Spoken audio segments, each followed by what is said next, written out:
Sebagai agenda rutin yang digelar setiap awal bulan, pemerintah Kota Palembang kembali menggelar kegiatan apel gabungan jajaran aparatur sipil negara dari semua organisasi perangkat daerah di lingkungan pemerintah Kota Palembang, Senin 5 Agustus 2019 di Plaza Benteng Kuto Besak, dan dipimpin oleh Agus Kelana selaku asisten 3 Setda pemerintah Kota Palembang.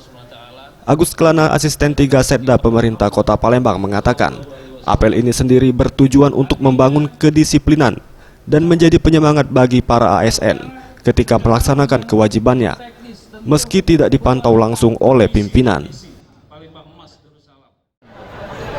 Jadi kedisiplinan kita harapkan menjadi nafas dan semangat untuk kita bekerja, bekerja. Jadi kita harapkan tanpa ada pimpinan pun kita tetap semangat, tetap bekerja.